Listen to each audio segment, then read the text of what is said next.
the wettest feather I've ever been to is Leeds, 1999, when I went as a punter. Right. And I shared a tent with Barry, the singer in our band, and our tent collapsed in the middle of a thunderstorm on the first night. We didn't have any money because we weren't doing the band, we were on the dole, just left college. I didn't have any food, didn't have any money, and it rained constantly for 3 days, and we had to share a one-man tent. So you woke up with the tent on top of you? Yeah, in the middle of the night, about 5 o'clock. But then, because of course all the stuff in the tent got wet, all our clothes got wet, there was just no way of being dry after that. Now, you guys are from Sunderland, aren't you? Correct. Does it really, really annoy you when people say, oh, you're from Newcastle?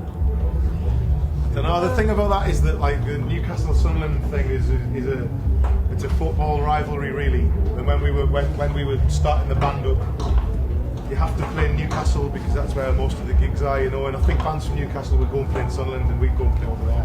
And it sort of meant less, but since we do walk on stage every night and say, hello, we are the Futureheads from Sunderland in England, it's pretty annoying when people come backstage afterwards and go, oh, what's it like in Newcastle? You can't even 3-part harmony.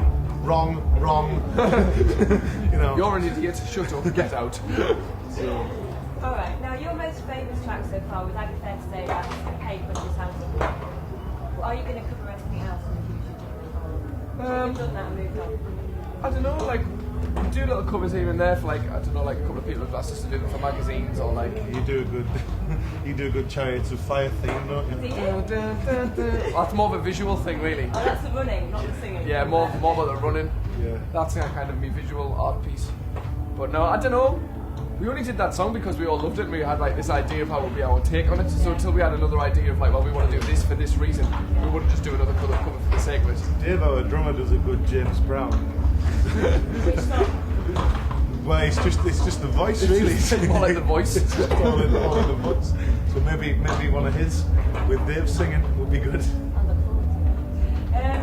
Now, you were close to splitting in 2007 and you were dropped from your label. You've come back stronger. How did you get through that?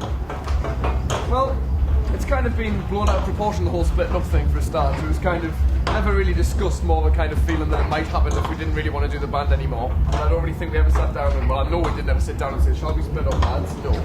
But like, basically, the second record didn't do as well as the first financially. We all really liked it. And then I think we just needed to kind of have a little time off and regroup and work out what we wanted to do. And like when we all heard the songs that Barry and Ross had written for this record, we were like, well, we've got to do this album, we've got to put it out, we just need to work out how we want to do that.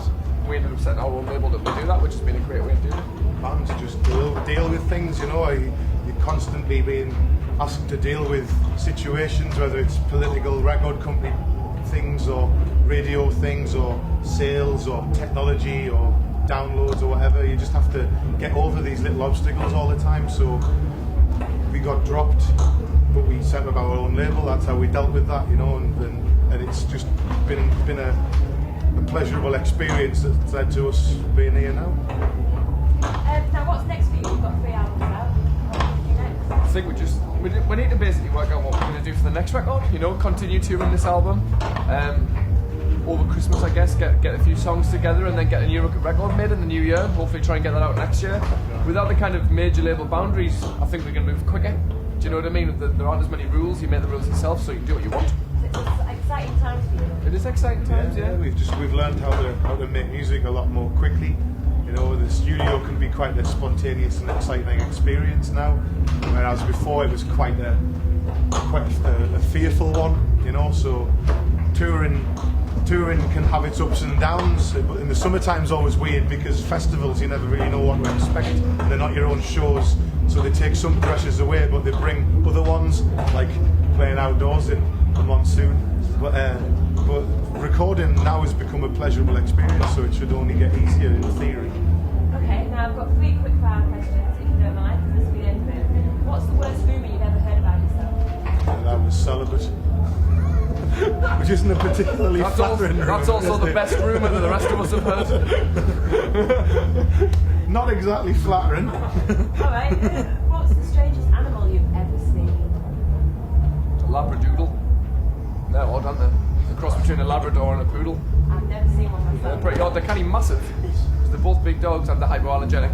There's 2 facts for it. Alright.